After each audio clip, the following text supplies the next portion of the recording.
Hello and welcome to HorsePlayer Happy Hour. I'm your co-host, Peter Thomas Fornatal, back with you from the Degenerate Flophouse, adjacent to the little house on the east side in steamy Saratoga Springs.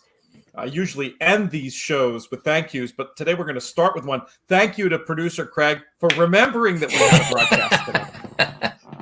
That's a good thing. That's a good thing. And now I'm going to introduce the usual co-host, really a man who's responsible for many great creative ideas in horse racing, including the launch of the podcast, formerly known as the DRF Players podcast. Also, really responsible for a lot of the mechanics behind this HorsePlayer Happy Hour from an undisclosed location in New England. We have TV's Matt Bernier. Matt, what's up? What's happening? I'm enjoying, I was complaining earlier this week that it didn't feel like we really had any sort of summer weather for our area. It's been, for the most part, rather tepid, and that's the sound we all need to be making here on Thursday at 5 o'clock. And finally, it showed up, and not only did it show up, but it showed up in a big way. I was going to ask you, is it as hot upstate as it is here in the colony formerly known as Massachusetts? I like that. Yes, about 100 on the heat index yesterday. It was brutal over there. It was just brutal. But the rain held, which we appreciated. Today, it's not as hot, but it's somehow steamier. It definitely feels like you're in a different part of the world than upstate New York. Some rain has come through. It's a little bit more expected later. Hopefully, nothing that's going to mess up the racing. After all, great to see that these last two races are on the turf. I do think the predictions of rain hurt our numbers a little bit today in the HorsePlayer Happy Hour game, but that's okay. We still got a respectable number of folks, and it's such a great cause. I want this number to get back up to the heights of where it was a little bit earlier in the season, because we're doing a few things here. We're creating an event that is extremely friendly to horse players, and we're also raising money for charity. I'll let you, Matt, speak to the mechanics of how the game works today, and probably next week we'll do the same thing. Races 3 through 10 at Saratoga. We come on for the last 3 or 4 of them. Tell folks what we're doing here and how they can get involved. $20 buy-in. This is basically your way to get into a qualifier for a few different things. First and foremost, it is part of the regular season of the HorsePlayer Happy Hour tour that we have going on for the next handful of months. If you finish in the top 10 of any of these fields, you accrue points. At the end of the regular season, the overall point leader secures a $10,000 Breeders' Cup betting challenge seat. But not only that, if you finish in the top 2 of any of these HorsePlayer Happy Hours, you automatically qualify for the postseason. And the postseason will eventually be whittled down, I think, basically by half after a handful of weeks till we get to a final table sort. And then the winner of that will also obtain a $10,000 Breeders' Cup betting challenge seat. And I feel like we typically gloss over the fact that not only are you playing for those things, but also the top 10% of this contest, then they qualify for this upcoming Saturday's BCBC qualifier over on horseplayers.com. So many things that you're playing for. And as we've talked about in the past, the VIG, the juice, whatever you'd like to call it, it's all going to go to TRF and TAA, helping the thoroughbreds who, once their job on the racetrack has come to an end, we need to make sure that they have a place to stay and they're well taken care of. And that's hopefully we're trying to do a little bit of our part. And to your point, a little bit light on the numbers this week. I wasn't thrilled to see that, but to be fair, the weather did look a little bit dicey for the afternoon up there. And, I know I'm guilty of it as well. We talked about it the other week. Whenever the weather ends up rolling through and you end up with a bit of an off track, or they have to pull things off the turf, it can definitely change your handicapping a little bit. But hopefully in the weeks leading up to the postseason, we can really ratchet things up. I think that's going to be what happens, because every chance still at both of these added Breeders' Cup betting challenge seats. We're talking $20,000 in prizes added to the pool at no cost to players. We've just got 2 minutes to our first race that we're going to show. Craig, if you want to start thinking about popping the graphic up on that. And this is a very competitive race. We've got 6 runners. The biggest price in the field is 8-1. The shortest price is 5-2. You don't see that very much. Matt, where was your eye drawn here? Well, I think we first have to acknowledge briefly, anyway, it seems like not only has the main track been kind to speed on a number of days, but today especially so. I believe the last race had a $75 or $80 horse that went right to the front and just never stopped. So maybe you want to factor that in. This race, not a ton of confirmed early gas. You have horses that like to be forward. I had landed on the 6 Chocolate Bar for Mike Maker, Jose Ortiz. This one is owned by Mike Dubb, or partially owned. They teamed up to win the stake earlier in the card in gate-to-wire fashion. That was the Saratoga Dew going 9 furlongs. I just felt like paired-up buyers in the 2 most recent, or the career best anyway, 91s. I know turf and a sloppy effort, but I thought that sloppy track effort at Belmont was just fine. Slight turn back from the 1-turn mile to 7/8 here. And I like how aggressive Jose was in the stake earlier today. I'm hopefully he does the same thing here. 5-2. Don't know that I'd want anything less than that, but there's a real scenario with the field being as tightly bunched as it is that maybe you tick up to 3-1. I could see that, and I'm with you with Chocolate Bar. Very interesting to see a horse looking at sectionals with this kind of combination of early speed ability and late speed ability. As long as the trip works out the way we think, speed outside, staying clean. From your observations today, has it been more about speed or has it been more about the rail? Because the rail might be a little tricky for this one, but I'm hoping that outside speed trip could work. Well, and I think the thing for me, when I first was seeing so many people on social discussing the speed bias, I wanted to go through and just double check and see what configurations the races were run at today. Because at 6 furlongs, it's paramount to be forward. And at 9 furlongs, it's pretty important. Not that you absolutely need to be on the lead, but you got to be pretty darn close to it. This is the only one today so far. This is a 7/8 race. For me, the track profile, I went over it on my podcast a few weeks ago. And for the most part, the trend has continued. You don't have to be on the lead. It's very difficult to come from way out of it, but you could be 2 or 3 lengths off and still have a chance at 6.5 or 7. This is going to be the test. I still, on a day like today, would rather be more forward than coming from out of it. So if you're somebody who likes Mijos, I'm certainly not saying he can't win, but from a running style standpoint, I think he's going to have his work cut out for him today.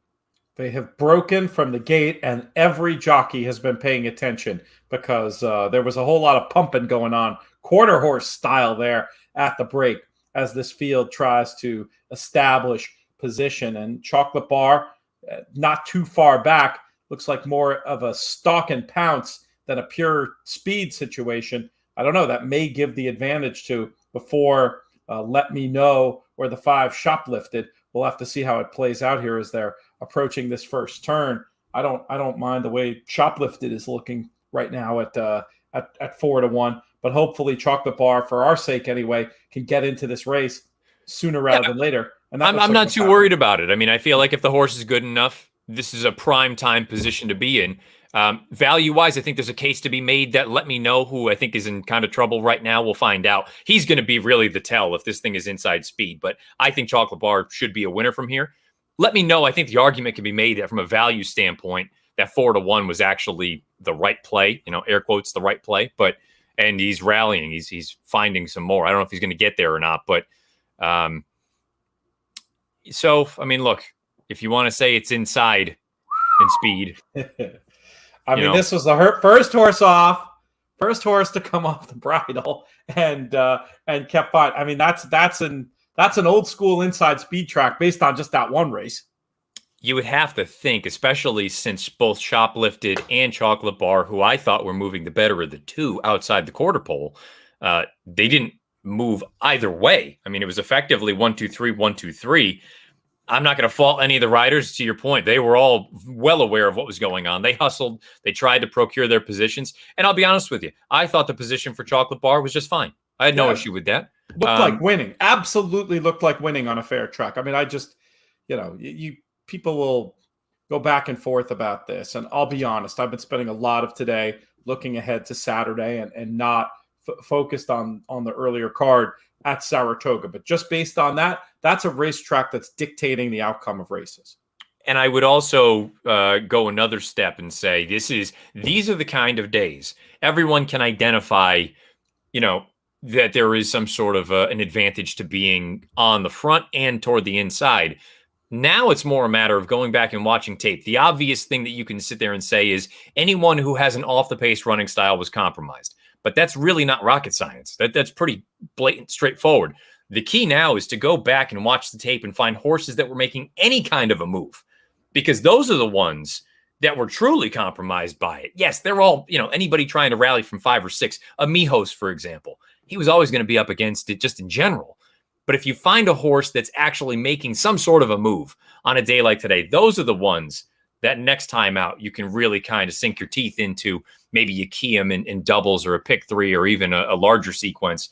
That's when you're really going to get your value. That would be my suggestion for those folks that want to try to really take advantage of any kind of a speed bias. Such an excellent point.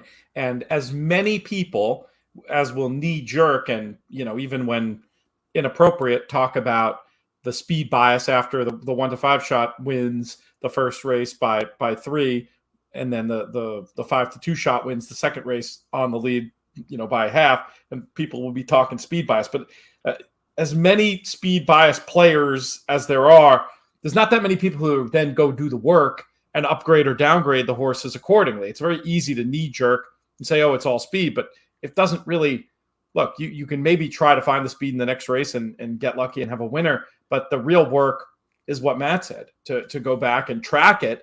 And then, like our buddies Duke and Paul Matisse use, I'm sure they won't mind me saying this because Duke said it in the Winning Contest Player.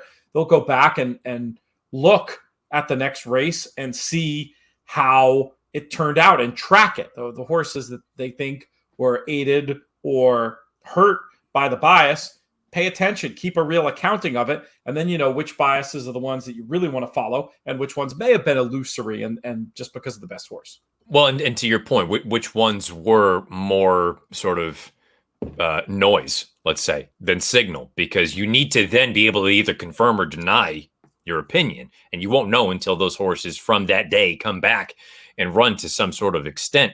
I thought you brought up a really important piece, though, and a day like today, I have a feeling, because we're done on the main track, it's going to be very interesting. I'd have to go back and watch. I watched a couple races early. I missed the 1,000,000 to 1 shot that won. You brought up inside, and that can be, I think a lot of people can get suckered into the idea that it's speed, speed, speed. Now, granted, it was 1, 2, 3 across the track in that most recent race that we just watched. So that would tend to lean toward a speed kind of track. But I think so many people fall into the trap of saying, well, it's got to be a speed track. The horse went right to the front and just kind of carried on. Well, in the grand scheme of things, speed horses are going to go break and get to the rail. Well, then you really need to go back and watch the tape, because as the inside the conveyor belt, where horses from the back can make up some sort of ground on the inside. And again, I'm just throwing out circumstances. I have to go back and watch what today has looked like. Maybe it is genuinely just speed. You make the front and you don't stop. But inside can be a little bit of a tricky one, because immediately people go to speed, when in reality, it could just be an inside situation where the speed horses get over there and are carried by the inside bias. It's a fine line. It's very subjective, but it's a fine line. And I think that would be the only thing I would caution folks, that if you're really going to go in and do the work, be aware of the difference between the two. And they can be one and the same as well, but just be aware, because it's not always, one does not always mean the other. That's exactly right. And it's there's a lot of subtleties. I'm tooting my own horn here, but I mean, for me, the Mike Maloney book does the best job of any written material going into some of the biases. But even Mike will tell you it's more complicated even than what's in the book. Tracks can have, there's a lot of different subtle grades and types of bias, even beyond the way that he describes it in the book. But just based on what we saw there, this is a track I'm going to go back and take a careful look at. Real quick, as someone who you've been up there for many years now, and you've seen this track in different ways that it goes. I mean, do you think this is just more a product of it being as hot as it is? Like, what do you think caused this? It's been very unusual weather, and I think that becomes very hard.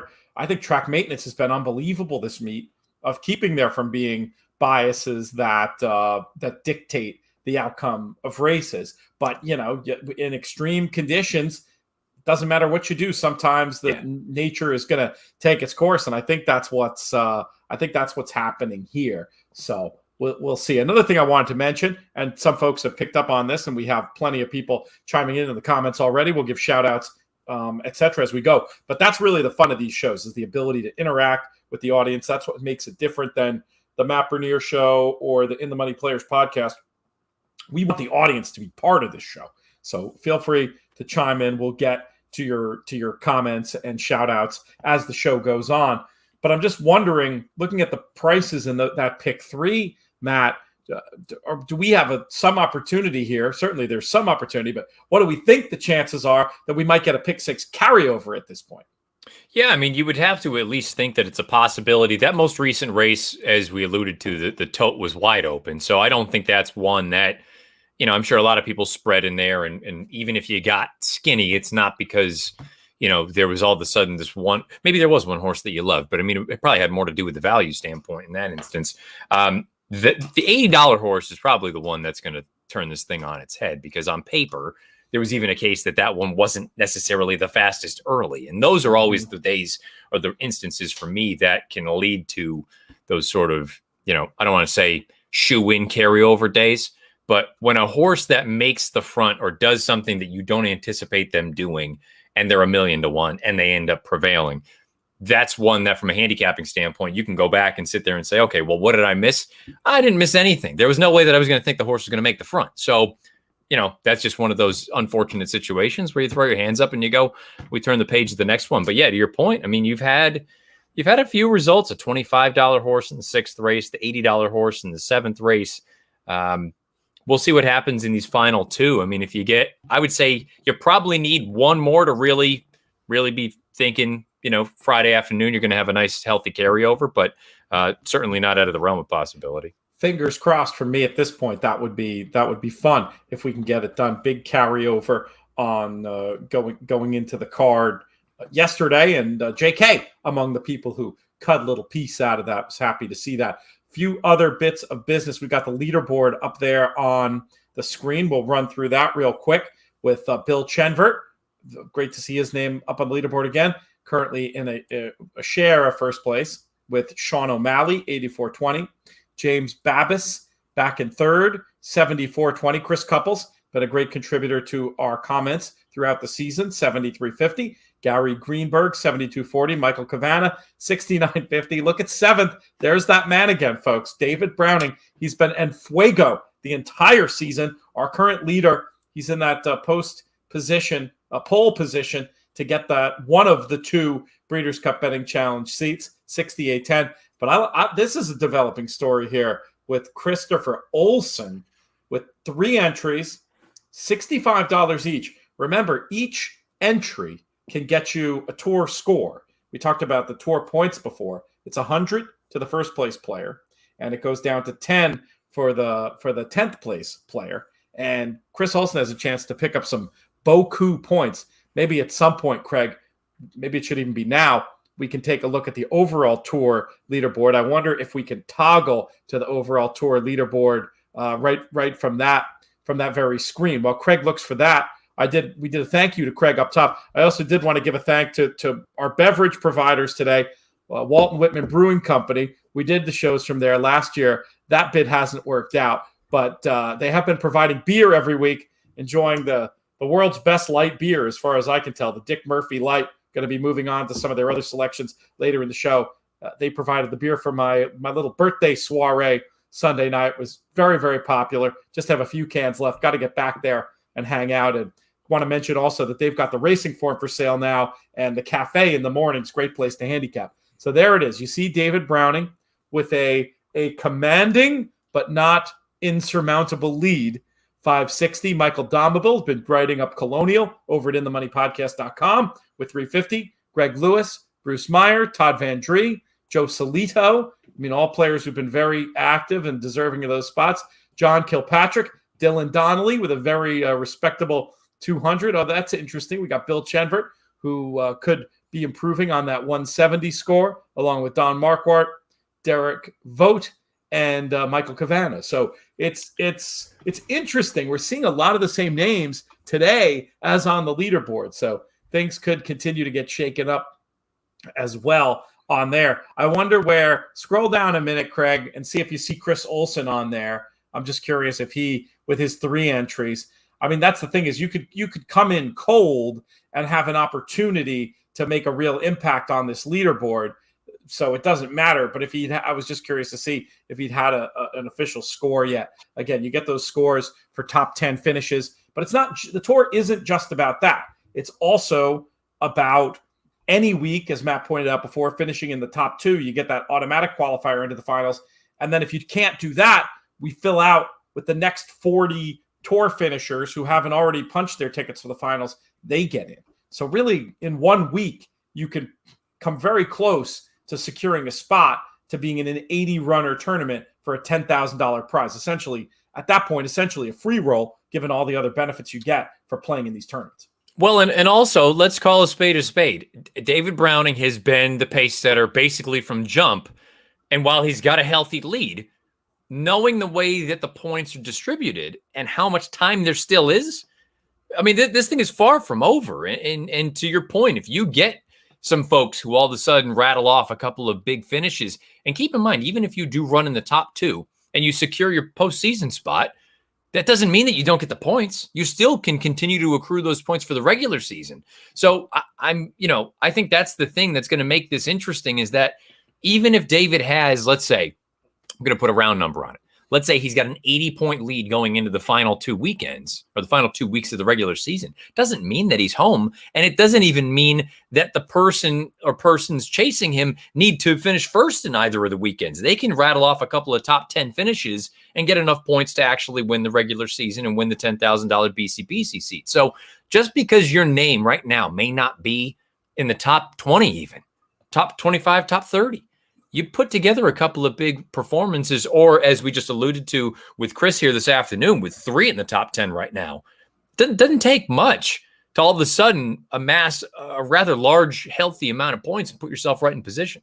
I mean, just in theory, this would be hard to do, but you could come in totally cold, run 1, 2, 3, with 3 play 3 entries the same, run 1, 2, 3, and come away from there with 270 points in a week. Yeah. And again, it's not all about chasing David and the top spot. There's many other ways you can win here. That's the way we designed it. But, the phrase that comes to mind is it's all to play for on the Horse Player Happy Hour Tour.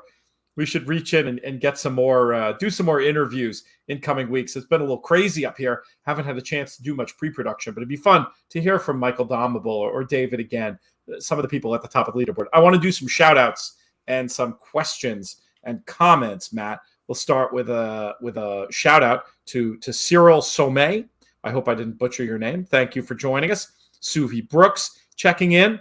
Daniel Gonzalez. We do have Chris Couples, who we were talking about before, had a nice little double to Shoplifted, who ran second there, possibly hurt by the track. Though I don't know, Chris, I do think on like a truly fair track that Chocolate Bar would have won. I mean, that was just my sense as they were turning in of who was looking the best. But who knows? It easily could have been Shoplifted as well. Daniel comes back with a comment. What's up, guys? Shout out from Wichita, Kansas. Says we're doing a good job. Keep up the good work. And may all your picks end up in the winner's circle. I like that. That is definitely a very nice blessing.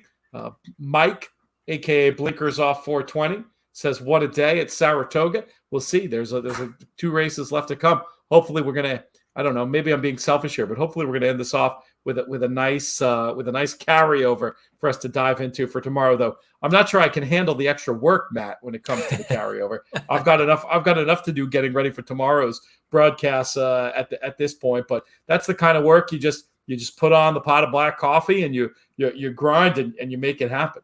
Well, and like you said, I mean, also bringing up the fact that yesterday, that carryover leading into the day, there was almost a moment where it felt like you were going to have, a 2-day carryover. And now you add in today's results. I mean, theoretically, you could have been looking at I shouldn't say that. When the carryover gets big enough, it's very difficult to actually, regardless of the chaos that ensues, it's very difficult to see a 3-day carryover. I will say, though, and I know other jurisdictions, they kind of have stuck to their guns or they've got their own versions of things. I think Naira deserves a round of applause. It's not the $2 pick six, but going back to a solid dollar pick, the normal setup. I think you've seen when there is a carryover, people get jacked up about it. People want to get involved. So when you see, because it's been so long since we've seen a sort of, air quotes, traditional pick six carryover of 6 figures, or even, up into that almost $200,000 range like we had yesterday. I mean, that still is a thing. People get excited about that. That becomes the focal point for the day, even on a day that you may have fantastic racing. people at the track are talking about the pick six carryover, as opposed to, let's be honest, some of the other places where it's, you go, oh, well, I mean, there's been a pick six carryover for 2.5 months. So what difference does it make? Yeah, exactly. The phony carryovers with that jackpot stuff. You make some good points. I think the $1 might be the sweet spot where it doesn't feel like we're getting significantly fewer carryovers than we would with the $2. Players can still get a little bit more coverage. I think the 15% and the $1 really sounds like they found something here, and it's pretty exciting. I think the next step for another track, and our friends at the Stronach group, they have already done this with, when the Stronach 5 has run. I think somebody should get a little frisky, get a little bold, and either their early or their late pick 5, just turn that into a $1 play and have it be, if it's not hit, it carries over into the next day, because that you want to see something blow up. If you want to keep your 20-cent rainbows or any of that kind of stuff, that's fine, to each their own. But if you really want to juice something up a little bit, nothing wrong with taking that late pick 5 or the early pick 5, which is typically a 50-cent denomination, make that $1. And if nobody hits it, it all carries into the next day. I think I think you could probably get a pretty sneaky amount of play in a situation like that. I'd be very open to the higher increment pick there. All right, let's see. We got a few other comments. Oh, here's one I didn't prep you for, Matt, but we'll see what you think about this. On what will seemingly be the last one this weekend. Could be, you never know, could get a miracle. But who is your favorite Arlington Million winner? Of course, my thought goes straight to gambling on the nice score on WC back in 2010 for John Gosden and Princess Haya. But, I mean, there have been so many great winners of this race over the years. Does one stand out to you? Well, so, I mean, it's a kind of a twofold question. And keep in mind, I haven't been in it for lengthy amounts. So I've probably, my first one was probably that I was really paying attention to 2010, somewhere thereabout, and it happened to be Debussy. To me, if I'm looking at it right now, my favorite horse was Robert Bruce. I think Robert Bruce is still criminally underrated. I think if he had the opportunity to run in a race like the Breeders' Cup Turf, which that was the plan, I think he really was at least going to be a challenge for a horse like Bricks and Mortar. It didn't work out, but I thought he was much better than I think many people gave him credit for. I think from a fan standpoint, he was never my favorite horse, but it was hard not to smile and be happy when the Pizza Man won a few years ago. I mean, that was I don't think people will ever look back at that running and say, oh, it was loaded with Hall of Famers, but there's still something fun about the local horse getting the job done. And the call from John Dooley was exceptional. Classic. As usual, So, and really, you go through and look at the list of names, especially let's say over the past 10 years that have won this race.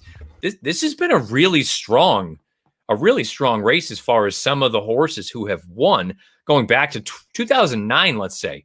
Gio Ponte, Debussy, Cape Blanco, Little Mike, Real Solution, Hardest Core, The Pizza Man, Mondialiste, Beach Patrol, Robert Bruce, and Bricks and Mortar. And I will be stunned, and we'll talk about it in a moment.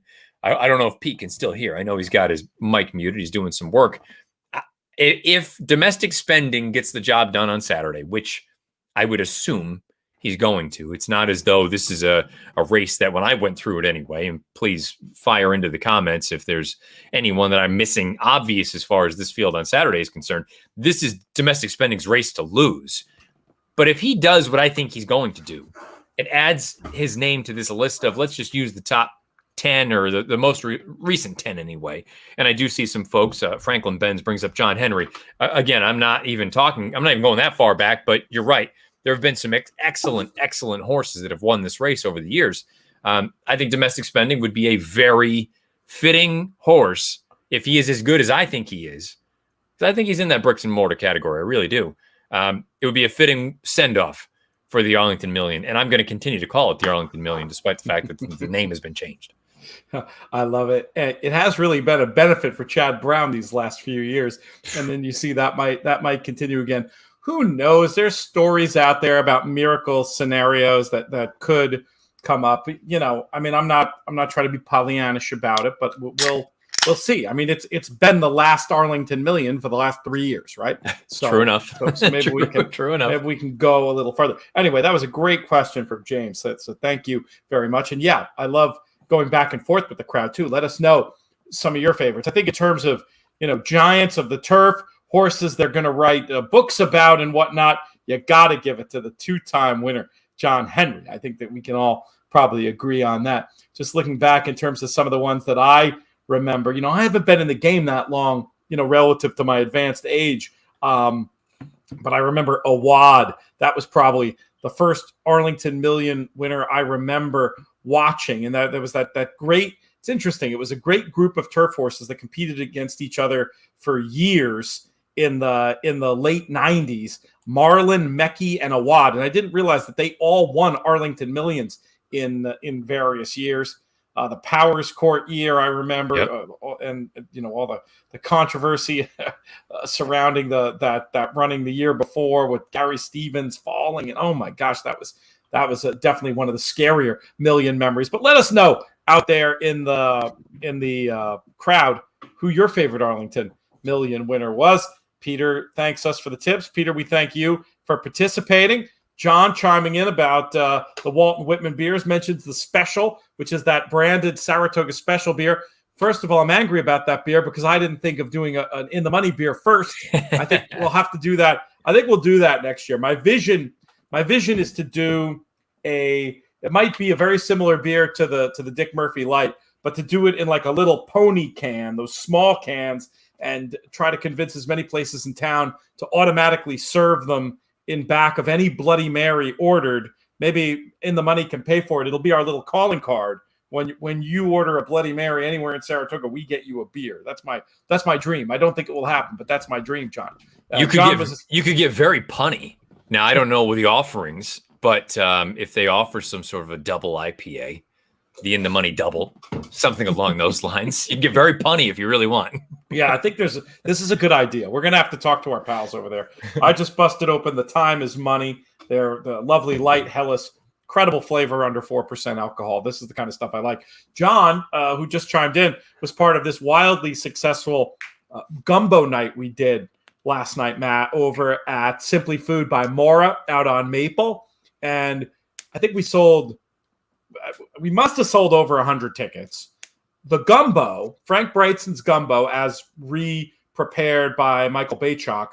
I mean, I'm snobby about this stuff, as everybody knows, and it was phenomenal. I think I had 3 bowls of the stuff. And we're half thinking that next year we might try to do a battle of the gumbos. Super Bowl of gumbo. Michael Baychok in one corner, Kendrick Carmouche in the other. And we were even fantasizing about having some way of betting on the winner in addition to just voting, so we can get that much more money raised for TRF. But it looks like we might come in around $5,000 for the evening, which not bad at all. And speaking of great local beers, in the spirit of a rising tide lifts all ships, it was Artisanal Brew Works who provided the libations last night. Event was a big success. We encourage people to take a look at our link, trfinc.org/players, for other ways you can support the TRF. And then, of course, the Thoroughbred Aftercare Alliance, who do the critical work of accrediting all the different aftercare organizations. You can donate to them at tbaftercare.com. As you see the horses coming out on the track, we'll get to some thoughts on this race in a few minutes or a minute or two, but I like the idea of hitting some more of these comments. Let's see. We got some people chiming in on the next race. I'll share this comment because I agree. But anyway, you have to be watching the YouTube for that. I probably shouldn't say it out loud, but I was thinking it anyway. Tom chimes in. Good luck, everybody. Got to tune out and actually earn the paycheck today. Fair enough, Tom. As long as you participate in the game. That's the good thing about these pick and pray formats. All the money goes in. All the picks go in ahead of the first race. So even if you have to work, you can do that.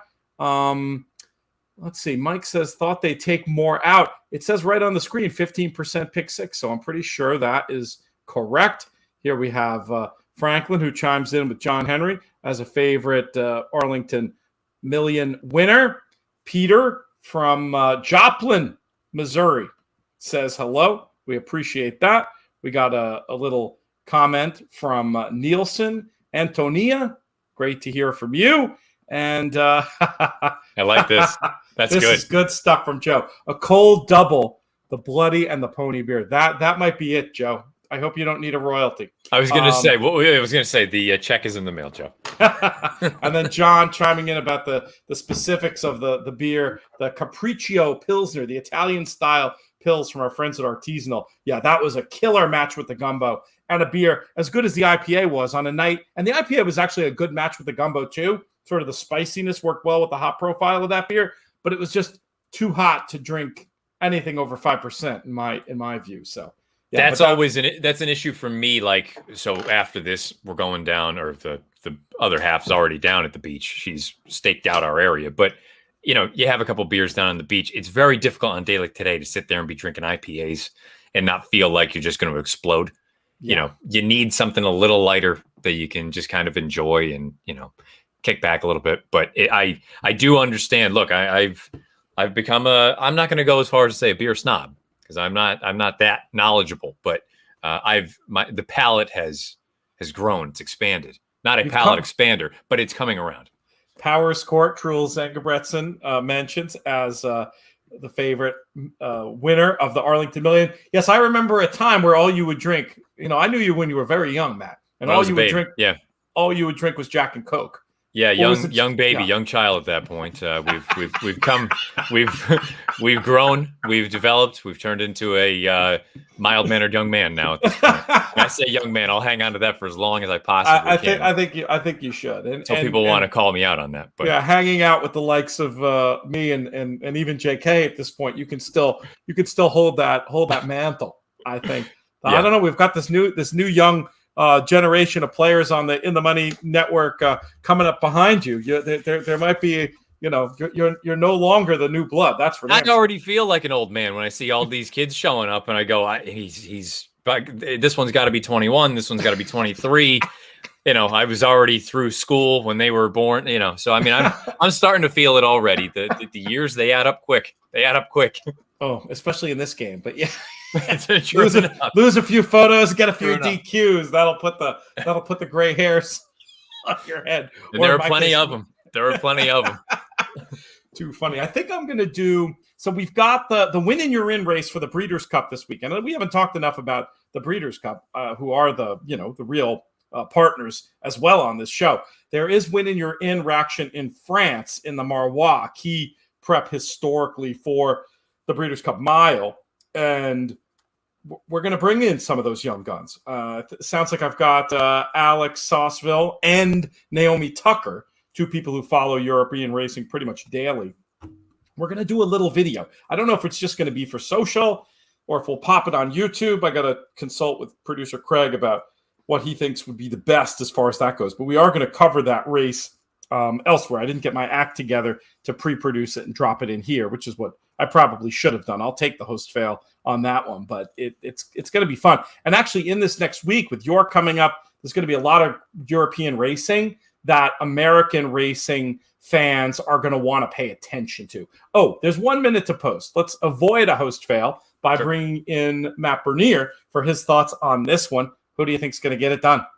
I like the 10 Snicket in here for Christophe Clement. First time blinkers. I'm kind of going through and seeing some dirtied up lines go all the way back to April 10th. I'm drawing a line through that race first off the bench. The June 20th race at 7/8 of a mile, I think, is too far. The most recent off the turf run at the beginning of the Spa meet, draw a line through that. To me, the most representative run is 3 starts back, made the move into a hot pace. The winner that day was 4-5 and had an absolute dream trip. Saved basically every inch of ground. Got a really good ride from Joel that day. Joel has the mount here.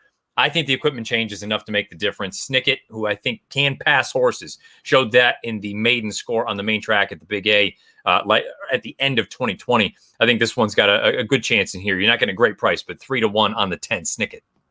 The horse looked really nice. She looked nice in her flesh on the way to the track. Fractorization, the 6, I'll mention quickly, as one I think could trip out at a decent price. And I think the one's going to be tough from the rail with that speed. Ran a little bit inefficiently fast last day. I'd be very happy trying 1, 6, and 10 here in doubles going forward. but we'll see. Part of me is rooting against them because they're so logical. I feel like almost any other one might trigger that carryover if it's not already been tripped. Yeah, I feel like you're going to probably need. I mean, if you got the 1, the 6, the 10, or the 11 in here, you'd probably need something a little bit funny to happen. Oh, and well, there, guess what? Things are going to get funny already. Something just funny happened because the 1, the presumptive speed, did not break at all. And now, I mean, Get the Candy's been bet, so maybe it's not gonna be a huge difference maker in terms of the pick 6. But I think Get the Candy probably just inherited the lead and is in a fantastic spot as they approach the turn. Right here in this 9th race at Saratoga. Now, Uncle's Gem, regardless of the outcome here today, is one that, again, from a trip handicapping standpoint, you're going to want to go back and make a note of. Broke slowly, rushed up between horses. If the horse wins, even better. Unfortunately, by the way, Joel is out, not to his doing, but 150 wide, which, and who knows if the horse is going to kick or not, but we got no favors as far as the trip was concerned. Go on with this 3. I was going to say, here's your carryover right here. Go on with this carryover. Huge run from the 1. Oh boy! All right, I'm gonna I got to email Naira right now and see if they want to show on this 6 carryover. Matt. I'm gonna. Because, there's your carryover. I mean, that's I feel relatively confident saying that's a $36 horse. I mean that's on top of the $80 horse 2-back. It's over. We're carrying this thing over. I don't know what the pool was today, but going back to the trip piece, Uncle's Gem really ran a big race, and on paper it's going to look like, oh well, first time against winners, this, that, and the other. Well, and I'll be curious what the short comment says, but you got to go back and watch the tape and see it was the broke slow, rushed up in between, and still ran, I think, a pretty solid 3rd in the grand scheme of things. I believe it was 3rd. Huge. Yeah, horse ran 3rd. So absolutely huge run. Yeah, and if you think that this is one, you're going to get some experience out of it at the very least. It's a learning experience for the horse. Next out, you get a better situation, a better setup. I don't know what her distance limitations will be. Once you get back to Belmont Park, you don't have 5.5 to work with. You've got a 6 that you're going to have to play. But I would assume next out, maybe it's hard to say. It depends what the field looks like that she runs against. But she's going to have a running line that looks a lot worse than it actually was. Another point about horses like this, it is possible that trip was so extremely bad and the finish was good enough that she becomes what we refer to on the shows as the international bad trip horse. Correct. Where everybody sees it and therefore the value is gone. But even with those types, make your note, because another race later, everybody's going to forget about it. And when you look at your PPs and you can tell the story of this race, like that could help you in the future, even if she's overbet next time. And I'll tell you what, Matt, I haven't been seeing the international bad trip horses haven't been as overbet lately. I don't know why, but it feels like some other things are dictating the market. But I've seen some value on some obvious trip horses this meeting. I think, I would be curious to know how many folks out there. I know there's still a large contingent that don't watch replays, and the number's the number. And to many people's point, and I think there's some truth to it, but not entirely, the idea that there's no such thing as a trip in a slow race. Yes. Well, but to me, and I mean, let me know if you agree or disagree, isn't a slow race relative? So it may be a slow race for graded stakes runners, but at the level, state bred N1X types, I mean, if you're looking, if par is, I'm making it up, par is 73 for the buyers.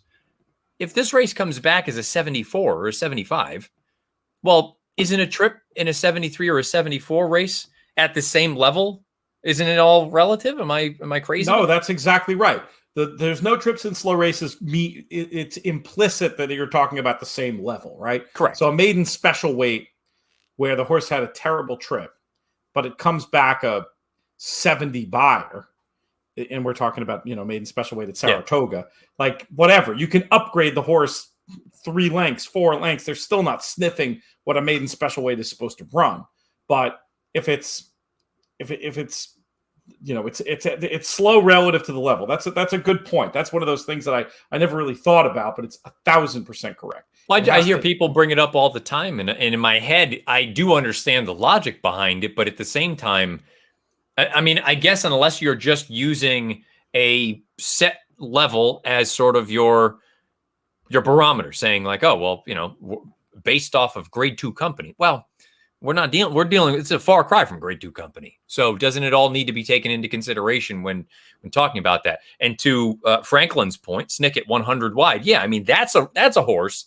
Now, maybe you don't like the horse and you look at her and say she just likes to finish second. That's fine. I'll be curious to see what the running line will look like, because it's not going to look like she did anything. But in the grand scheme of things, she probably ran 7/8 of a mile in a 5.5 for a long race. So do with that what you will. Let's see how much that turned things over. We did have at least one person in the comments, Peter, who we heard from before, who had this horse. So did Bill Chenford. So he is looking real good to get the spoils. And that's a massive number. Exactly. Yeah, I mean, 134 in a short contest. Bill Chenford's having a hell of a day. Who else? Tariq Kuchtaf has vaulted into third with that pick and is now in decent position to get into second and possibly make our final tournament. Mark Wilgard, another who had the 3. I love these grids they have. Speaking of partners of ours, horseplayers.com. That's where you go to play these games, and I should have been mentioning them more later. We do them every Thursday. I think we'll give another run next Thursday to the 3 through 10 at Saratoga. I don't want to draw too many conclusions from the slightly down participation. Look at the pick 5 Will pace. I was just looking at him. we got enormous. I mean, you have to assume that, I mean, you're scooping it with almost all of those, except the pick 6 is paying to 4 of 6 in a couple of instances. I think we had a pick 6 carryover even before that, is what I'm seeing from the fact that we have. When was the last time you saw half the field of 4 of 6 carryovers in New York, and 4 of 6 paying rather than nobody's even going to hit 5 here. So the favorite 5 of 6 is almost 16 grand. I mean, that's wild. That's wild. That's amazing. Did you see the pick 4? The pick 4s are even enormous. They're like 25 grand. That's amazing. It's amazing. This was a horse that computers did not pay attention to. Getting back to the leaderboard, we'll just run through the top 10. James Babbis, Chris Couples, Gary Greenberg, Mark Wilgard, Michael Cavana, David Browning still in a position to make points. I don't know that a 9th, I don't know that he can use just 20 points. It might not even count for his scores. He's had so many. Chris Olson. So now that's interesting. So he has 3 different horses in this leg. So he's got a very good chance to pick up tour points on one entry. Not going to get the result of the 3 entries getting points, but that's okay. We'll see what happens as far as the last race goes. But so Peter in the comments mentioned that he had the horse in the last race. Tell us the case. Anybody watching who liked that horse, if you want to give us a red board on what was appealing about that runner. It's a keeper, not one that I came up with in my reckoning. Though I will say the last race wasn't bad, but I just didn't think. I thought It's a Keeper. I thought she was going to get a very different trip. I thought she was going to be stuck further back, and I just didn't see tripping out like that. It was a little bit surprising for me. When you go back and look at It's a Keeper, Matt, is there anything that's leaping out to you that we may have missed on this runner? The only thing that I'm finding that I could look back, and again, it's not enough for me that I would have sat here and been like, should have had it. She has fired fresh in the past. Both of her victories have come off of layoffs. This was her first start off of a mild layoff from the beginning of June. So perhaps that had something to do with it, as she still wasn't one that I was really keen on. But again, I mean, look, that's the beautiful thing about handicapping, I think, is that we all are looking at the same thing, but we're seeing different things. And it's just trying to, I don't want to say, putting it all together, but there are those times that you're either going to look at it and, to steal a Costanza, Seinfeld kind of piece, like you're spotting dimes across the room, or you can't see, the paper right in front of your face. So I think that's what makes handicapping so much fun. It's one of the great intellectual challenges that there is. I remember many moons ago, I was in book publishing and sitting down with it was a very nice guy, but sort of an erudite fellow. And I was taught, it was, where are you going this weekend? Oh, I'm going up to Saratoga. Oh, Saratoga, what's that? You get into the whole horse racing thing. And he's like, I was describing the intellectual pursuit of playing horses. And he was like, I'm making him into kind of a straw man because he wasn't being this obnoxious. But the implication was, you describe it as if you're talking about playing chess. And my response was something like, no, it's way more complicated than that. Yeah, there's a lot more variance than in chess. But I did I never played chess seriously, but I absolutely loved it. One of the things that, meant that I was going to be a horse player, I think, was I've loved games of all kinds for a long time. And in I would say my like early teenage years, the two games that I really, really, really cared about that I think really planted the seeds for my love of studying form handicapping were both chess and Stratomatic baseball, tabletop dice-based that just gets you, the art and the science of those games is something that I think does set you up to be a horse player for life. When I was in middle school, we had an activity period in the midst of the day. It was like a 15 or 20 minute block just to kind of, let us all reset a little bit so everybody wasn't just totally fried. And one of my teachers, he called it, given, New England and the winter and whatnot, he called it snowball baseball. And it was the APBA, card game. And we would we'd draft teams, and you would, with the dice, and you're looking at the different stats and all that kind of stuff, and you try to put together the best team that you possibly can. And that was, I say to people all the time, I mean, I played baseball my whole life, and part of what made the form so, I don't want to say easy, but it wasn't so intimidating when I looked at it was like the back of a baseball card, or for kids these days, baseball reference or football reference or, pro football reference or whatever it is, where it's just all the stats, and you can go through and you can sort things and you can look and see, a number of different statistics. And I'm not even getting into baseball with all the new, I guess not just baseball, it's all sports with the, not your standard stats anymore. I'm going to call them, borrowing something from, the Brohammer kind of ideology, the compounded stats, where a few different pieces, few different metrics create this number, and this number is actually the one that you want to go off of. I think that's what makes this such a fun game, is that there's always stuff that's changing, and you can. I maintain it. The minute you think you know everything is the minute you're going to get your rear end handed to you, because you don't know everything. You need to be willing to adapt as times change, because I strongly believe that if you're not willing to change, you're going to get left in the dust.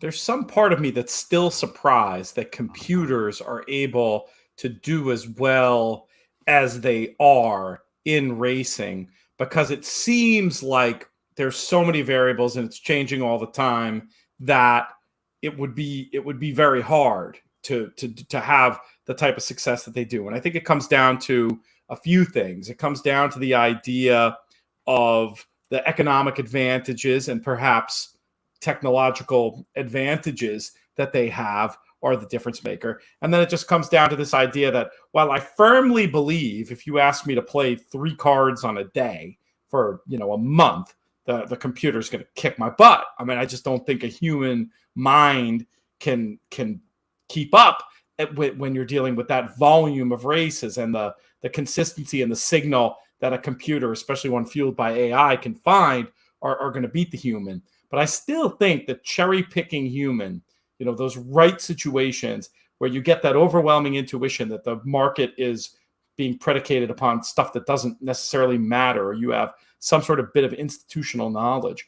I think the more selective we can be, I still think that the man can beat the machine. And then, of course, there's the notion of trying to do both, the way that Tony Joe has spoken about, or Marshall Graham, or products like Equinedge we've talked about on the airwaves before, that give, or HTR, where the computer and the human are working together, and that idea of man plus machine. I mean, that really might be where the future of horse playing is, but I still think somebody with great institutional knowledge who specializes and keeps notes can use the racing form. And if you choose your spots, you could beat them all. It's another thing that's very charming about the game. Well, and also too, so you bring up that kind of marriage of man and machine. I'll also add in again, we talk about some folks are just figure players. They could not care less about how a horse runs or they move or their action or any of that kind of stuff. Then you've got the folks that are, I don't want to say purely, because I don't really know anybody that's purely a tape watcher and they just gamble off that. But you combine the tape. Benny is close. Yeah, true enough. But he's not really, but even he uses HTR, I think, or some. Well, some and I think you need something to kind of contextualize what you're looking at. Okay. And again, you could have, going back to the idea of there's no such thing as a trip in a slow race. Well, I mean, a trip can be absolutely disastrous, but if a horse is a 35 buyer type, I mean, does it really matter if the winner is going to take a 65 or a 70? I mean, 35 buyer points, if this is, that's, you would need to have the most hellacious trip of all time for 35 points to be the difference piece. You know what I'm getting at? The idea of there is still another layer to the entire equation. I think you need to be able to use all tools. I remember, talking about gumbo and Mike Baychak. He kind of described it to me. He's like, it's like a gumbo. You put all these different ingredients in, you put it together, and you hope that the combination comes out delicious. Sometimes it doesn't. Sometimes it comes out terrible, but you need to, that's why you go back and you tweak it. And I think that was one of my favorite sort of analogies or comparisons as to like what you're actually doing. That's great. That's very good. That needs to be in a book. The gumbo idea and how the gumbo ends up tasting. Yeah. Last night it really was brilliant, though. A few more. Let's get the audience back involved.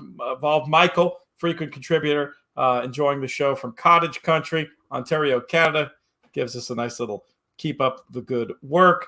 Joe, again, best part of Marlon's million on the trip. He also learned to play craps on a riverboat in Gary, Indiana, because he couldn't lose money fast enough.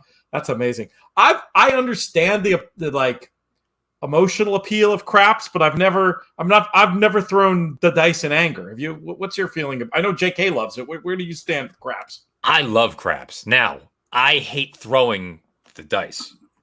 I don't want to be someone involved with. And even when things are going well, and granted, they kind of have to go bad for you to end up getting onto your turn. But the point is, I just say pass it along. I don't want to throw them. I just want to sit there, play the pass line. Then when we've got, the point on or whatever the hell it's called, you end up with, all right, I'm going to play 6, 9, a little bit here and there, have a little bit of action. I just go for the higher probability outcomes because I think if you do end up, and you can back it up too, as far as getting your odds, I just think it's sort of a, not to sound, arrogant or conceited. I mean, I'm far from the smartest person you're ever going to meet, but it makes you think as opposed to just sitting there and no disrespect to folks that enjoy a slot machine, but I don't need to sit there and just punch a button. I mean, that does nothing for me.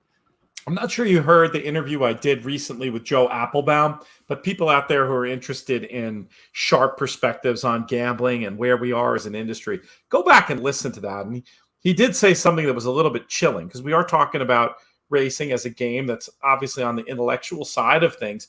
And he did make the point that if you look at the gambling behavior of the American public, we talk about voting with your dollar all the time. They've voted with their dollar. They like the lottery and slot machines. I know. And that does make our job very tricky. And there's got to be some way without getting super exploitative like the 20-cent jackpot pick sixes do that present themselves as they're marketed as something that should be appealing to the lottery and slots crowd, but they actually just, can't diminish their bankrolls fast enough with the way they are tilted completely towards the computer players who are more or less the only ones eligible for the outsized rewards and get the rebates that reduce the usurious takeouts. But there's got to be some bet that can be come up with that isn't a benefit for the computer players and doesn't exploit the little guy that still is appealing to the tendency of the simple is better. The first thing that popped to my mind, the much derided roulette bet. Look, the roulette bet was never going to work with that takeout in a parimutuel way. But like some sort of fixed odds version of the roulette bet, it's kind of interesting. Some sort of odds or evens fixed odds bet. Like there's got to be something out there. We look, we're not going to dumb the game down. It is great because it is what it is. But let's work on the on-ramp to get those people a little bit more involved. I think, and I assume they still offer it, but I think it may not be a wager that the diehard loves, but I think something like the Grand Slam that Naira offers, where basically the first 3 legs, you got to have your horse run in the money, and then you got to have the winner in the payoff leg. I think that's at least a little less intimidating especially for folks that are brand new to it, and they still, maybe you want to get involved in a pick 4 or pick 5 or a pick 6. You're afraid of how much it's going to cost you. You're not totally confident in your ability of actually identifying, despite the fact that you can spread as deep as you want. Maybe you're not really there yet. I think that's at least an easier sort of way of entering that fold of multi-race wagers. And the problem then becomes, though, and again, comparing it to, the lottery, that I think it's just human nature. The idea of the possibility of I can, buy a lottery ticket for $2 or whatever it is, and tomorrow morning I could wake up with 500 million. Well, in reality, we don't have that offering, and I don't know that there's a way to even do that. But I would like to think, to your point, people are, well, maybe they're not as smart as I hope they are, but the idea of, like, from a probability standpoint, the odds of you winning the lottery are effectively nil. Correct. But with a little bit of sort of knowledge and a little bit of homework in horse racing, you at least have a reasonable expectation. Or if you tier things and put things into perspective of strictly, okay, I think this horse is going to win X amount of the time, you can put things together to get what you would think is, okay, 4% of the time, this pick 3 or pick 4 is going to hit.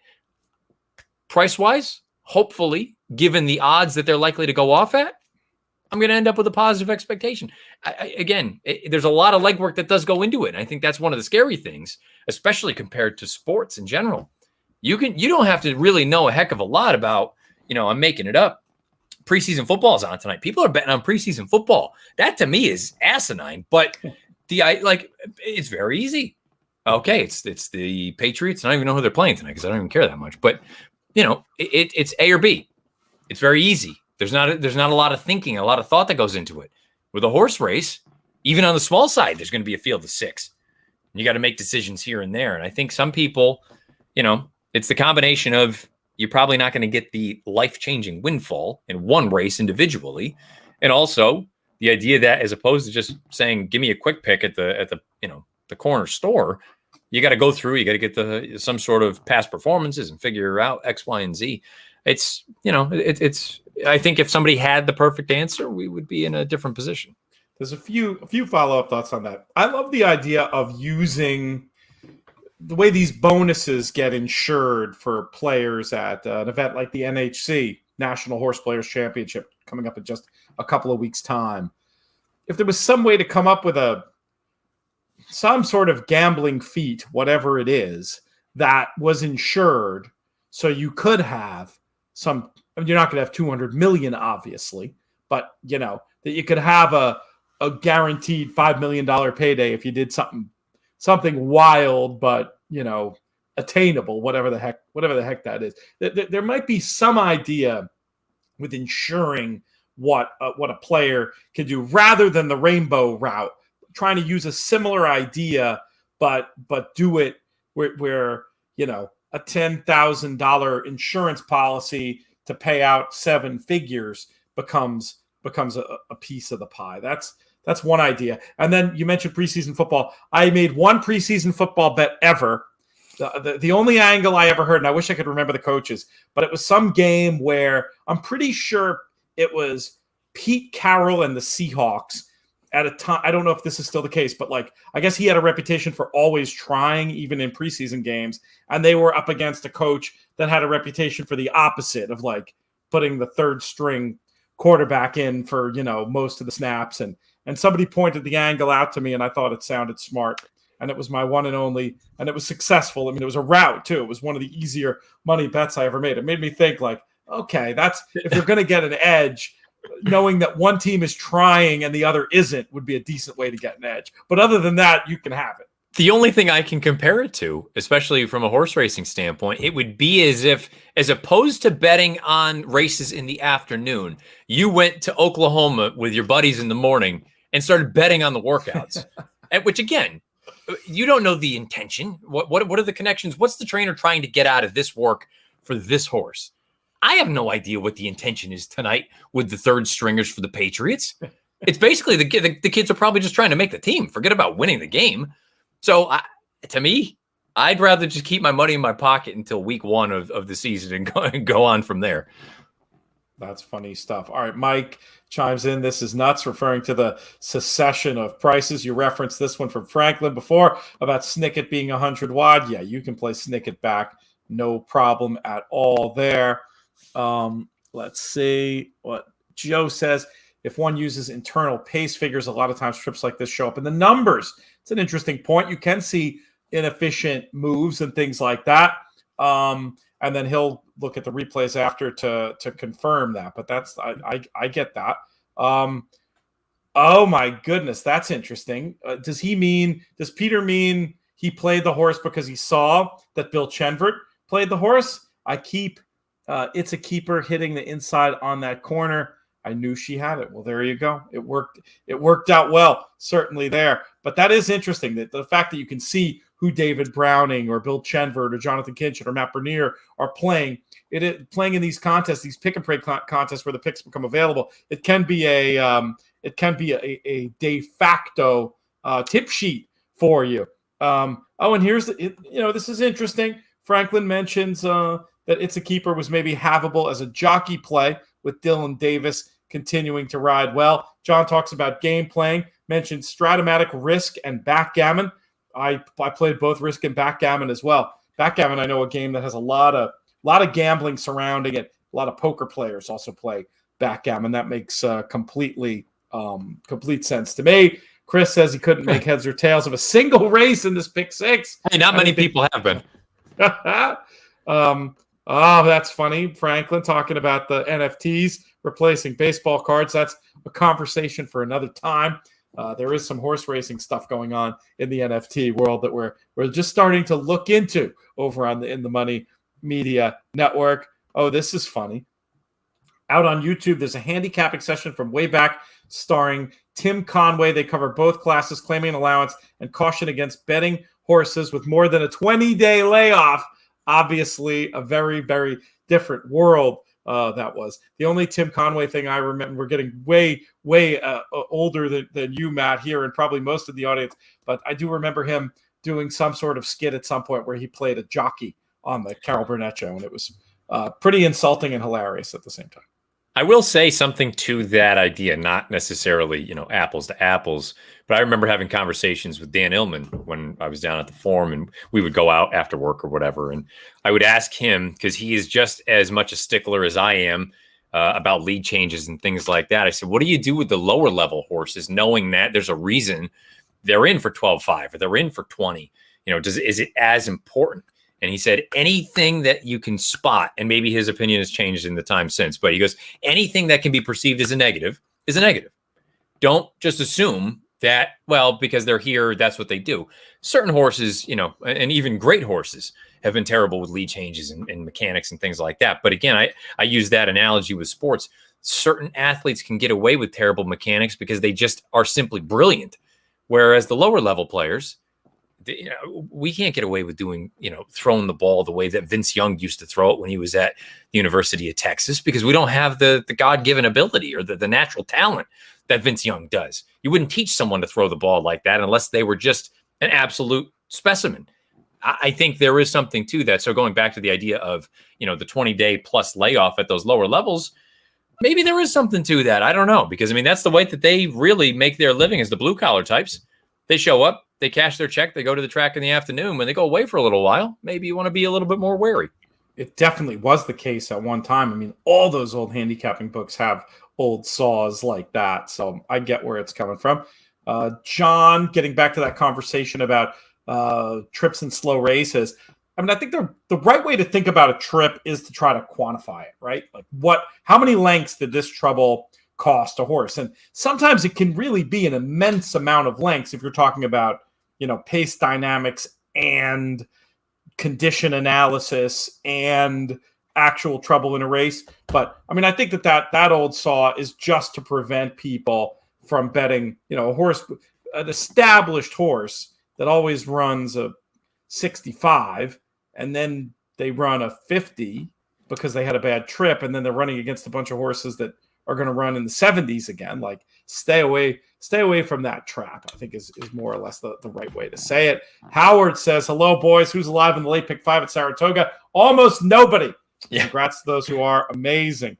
Yeah, I wonder. I don't think we'll be hearing anybody in the comments, at least nobody that I believe that's going to tell me that they're alive. And that, Franklin, technology's changed everything. Everyone now has access to any replay.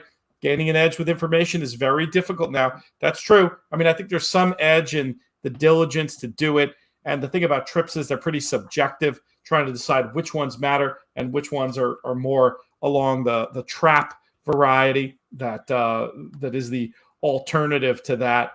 But yeah, in terms of getting an edge, I still think, and this might be something that we start getting more into here at some point over the next couple of years, the ability to look at horses in the paddock and quantify what, and have a real database and know what that means. I mean, the work that Maggie Wolfendale's done the last few years over at NYRA, that's something that's not factored in, I don't think, by the computers. I know internationally, some of the modelers have people in the paddock. I don't think that's happening here.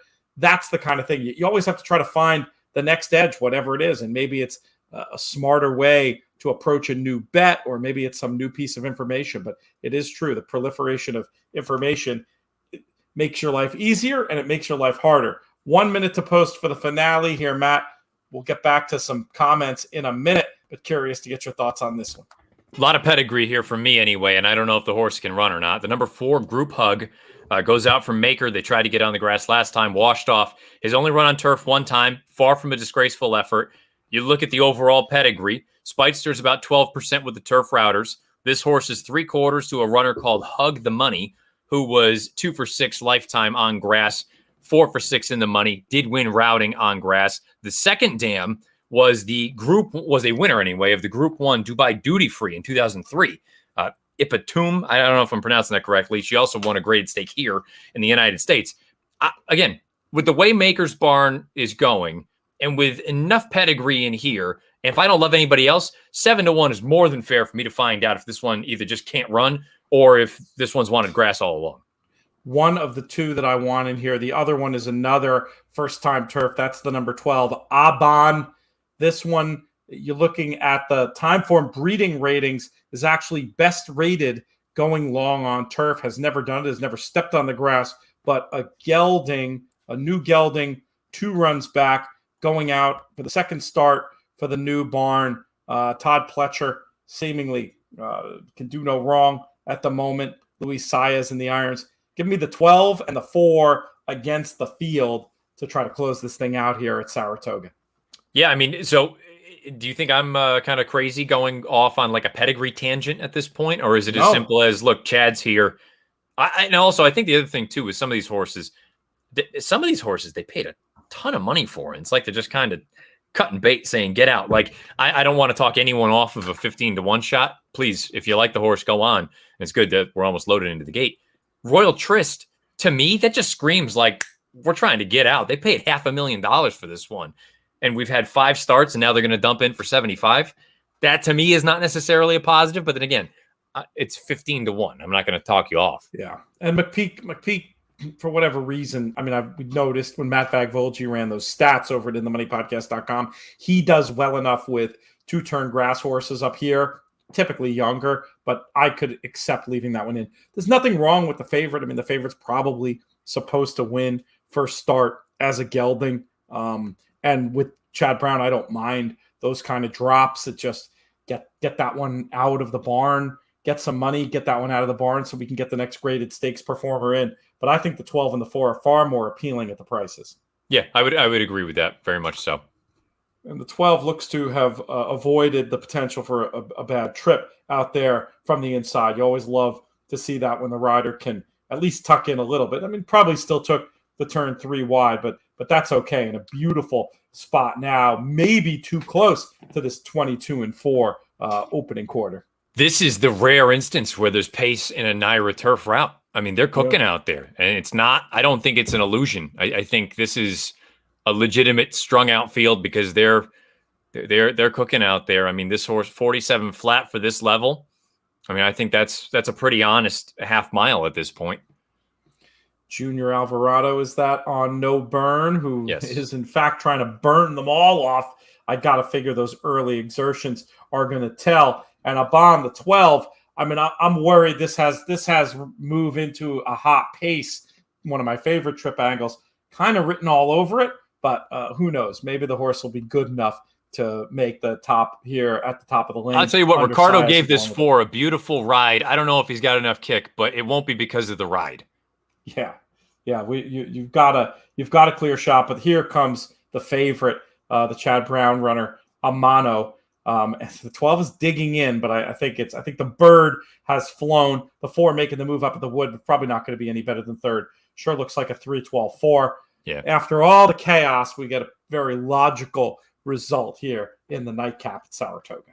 Yeah, and you know what? I look at that and I say 5-2. You know, you're going to get your $7 or your $8 on a Chad Brown with a Rattaboard. That's probably in many people's eyes just an absolute slam dunk.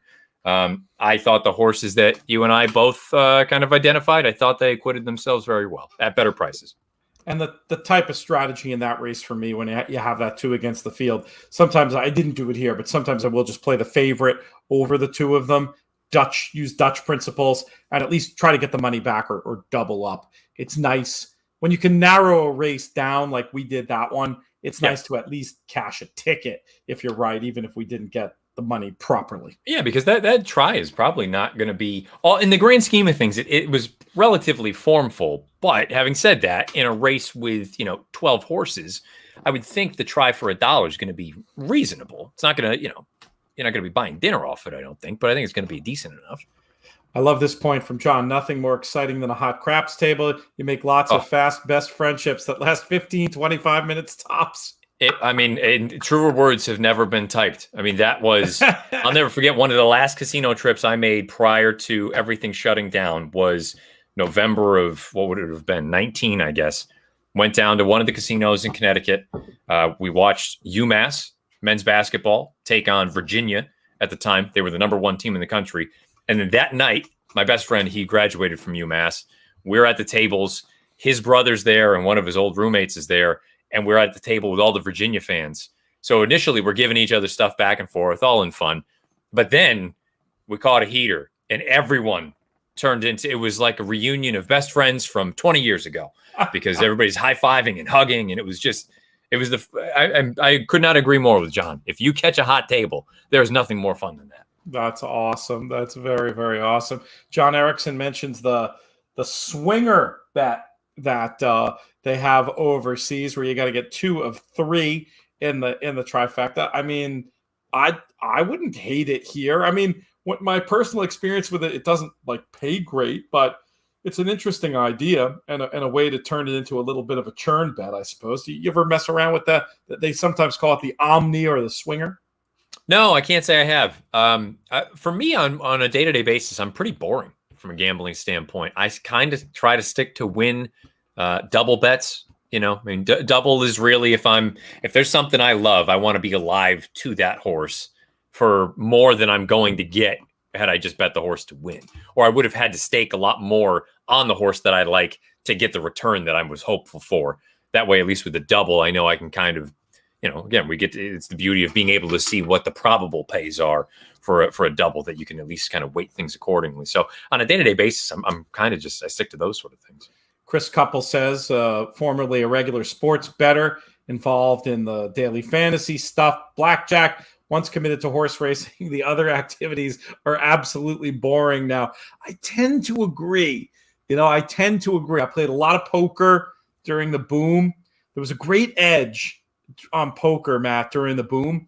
You'd go to a place like Atlantic City, and I played Limit, okay? So Limit is actually a pretty boring, purely mathematical game, but you get these people who watch on TV and don't understand the difference.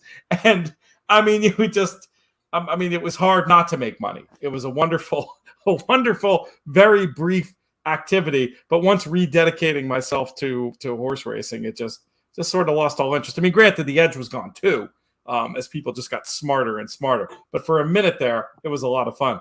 Peter says, if Maggie Wolfendale says a horse looks dappled and fit, I'd bet it. I think that's probably a really good idea. And then one other one, Bet the Beam was produced to evaluate how a horse would run based on how it looked and acted on the track. What is Bet the Beam, Franklin? If you explain that, we'll talk about it. But it's basically time for us to wrap. We've got a final leaderboard here, and I'm eager to go through it once Craig posts it up there on the screen. But I want to hear more about this Bet the Beam. It sounds interesting to me. I'll be very curious to see how everything shook down. I mean, it seemed very unlikely that Bill Chenvert would be caught, and matter of fact, he was not. But he widening on a 5-length lead to take it. Bill Chenvert with 140-10 to get the job done. Sean O'Malley in second, 84-20. Tariq Kuchov at 80-80. Truls Engelbretson, that's nice, at 76. Truls been very active in our games and our comments. James Babis had a good day, 74-20. Chris, who was saying how inscrutable the card was, ends up getting some 40 tour points for that 6th place finish, goes on to play in Saturday's qualifier as well. Should mention that Saturday qualifier to the Breeders' Cup Betting Challenge, you can buy in that directly over on horseplayers.com, the place to do all your qualifying for the NHC and Breeders' Cup Betting Challenge. Gary Greenberg, 72-40 in 7th. Mark Wilgard, 72-30.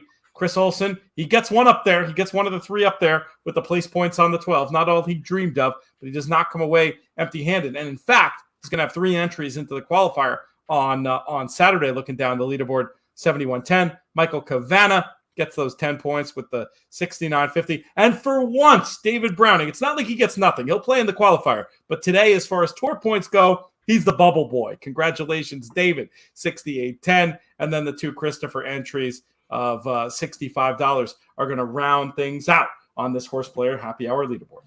And another thing to point out, as far as, you brought up the Saturday qualifier coming up this week.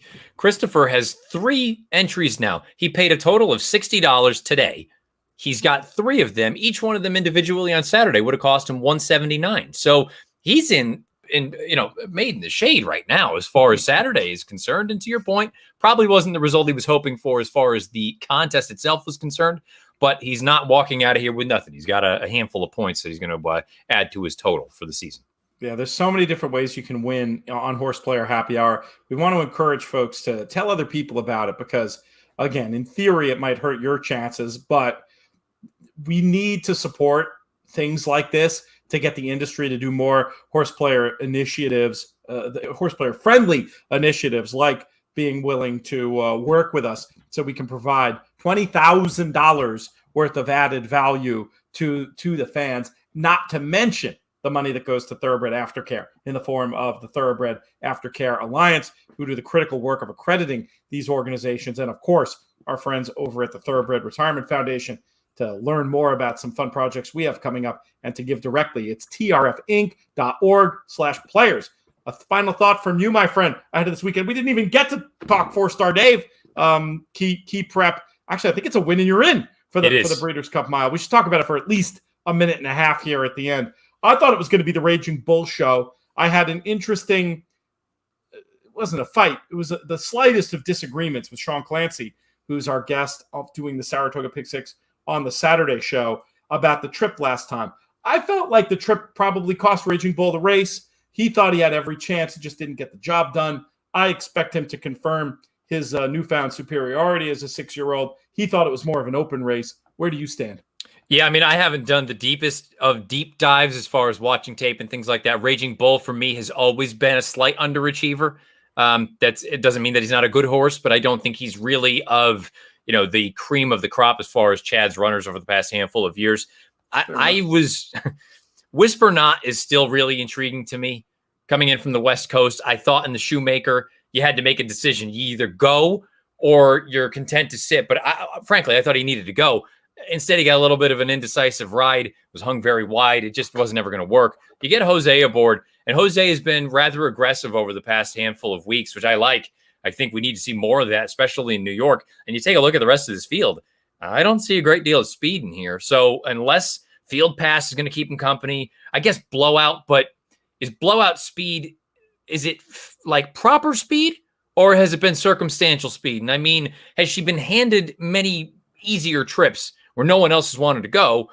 Or has she actually hustled out of there to clear off to the front? I think when push comes to shove, she's going to have to take up some sort of an outside trip. Now, granted, she's also owned by Peter Brandt, as is Raging Bull. So I don't want to call her a rabbit, but perhaps she's in there just to ensure some pace. But big picture, I think it's a fun race. I don't have a super strong opinion. I'm looking forward to that. I'm looking forward to the Arlington Million. And not to get ahead of ourselves, because we'll talk about it next week, but very, very curious to see how the Pacific Classic at Del Mar is going to play out next weekend. I'm excited. I'm going to be doing a special live stream with Scotty McKeever of Equine Edge. If folks don't know and are curious to check out that product, by the way, we have a promo code to get you a free month. EquineEdge.com. Use the promo code FREEMONEY or go to EquineEdge.com/FreeMoney. Scotty and I will be doing a little live stream about that day on Saturday. If you like our act, there's a lot of ways you can see more of it. InTheMoneyPodcast.com is the website. We've got daily written content and all manner of podcasts. Matt Bernier does the best job reviewing races as far as I'm concerned of anybody out there. Our early week show is a little more of a, I mean, sometimes we review, sometimes it's interviews. It's a little more of a grab bag. But in terms of following what's going on at the top levels of racing week in, week out, the Matt Bernier show is where you want to go. In the Money Players podcast, I think we do an okay job keeping up on things and previewing races at the weekend. We've had some nice winners lately, and we do our show Baby Talk. Sean Tugel of Gainesway and I looking at 2-year-old races. We're going to have more of that this weekend. I mean, Horseplayer Happy Hour is probably my favorite thing that we do, and we really thank you for supporting us, watching on YouTube on the replay, or joining us live. It'll be back next Thursday. Get involved. Horseplayers.com. Contest should post pretty early week, I think, Monday or Tuesday. I think we'll do races 3 through 10 next Thursday. You think this format's worth another go? I would give it one more week, and if for whatever reason it ends up being a little bit light as it was this week, then maybe we can reassess. But I think it deserves at least one more chance. Yeah, that's what we're going to do. And let us know what you think of different formats. I mean, it turns out we can't do the video of Del Mar, but do we want to do Del Mar and not have video? Like, if people love the idea of the 2-track whole thing happens in the hour and a half, we can do that too. Again, it's all about interactivity. Also want to give a shout out. Gotten to meet so many fans at the Paddock Bar this summer. People coming up and hollering and saying hi, and we really appreciate that. Another way to get more from us, if you're interested, our In the Money Plus service. That gives you a little digest of the picks we give on the shows, extra content as well. I don't know. We have to see. We're going to do a Pick Six show tomorrow. The question is, will it be behind the paywall or will Naira sponsor it? Hopefully the latter, so more people get a chance to listen, but that's going to be fun. Check back InTheMoneyPodcast.com. And then with that, I'm just going to do the thank yous. We already thanked producer Craig, but we'll thank him again. It seems like he rebounded. He broke slow. He was out slow about 3, but he got himself into the race and finished with alacrity. So we appreciate that very much. Matt Bernier, always a pleasure spending time with you on these shows. Very much appreciate that. Our friends at Walton Whitman Brewery right here in Saratoga, absolutely make that a stop on your trip when you come this way. Horseplayers.com, the place to qualify for the NHC and the Breeders' Cup Betting Challenge online. And the Breeders' Cup, winning your in action this weekend with the 4-Star Dave and the Prix de Marois on Sunday. Look for our special video on that one. Want to thank them, especially Haley Amos, who was there with her parents last night at the Gumbo and confirmed that Michael did a fine job bringing home the Frank Brightson-inspired Gumbo. Haley's been an absolute pleasure to work with over at Breeders' Cup, as has Justin McDonald and the rest of the team. That's going to do it. This show's been a production of In the Money Media and the Breeders' Cup. On the In the Money side, our business manager is Drew Coatney. Our chief creative officer is Jonathan Kinchin. I'm Peter Thomas Fornatow. May you win all your photos.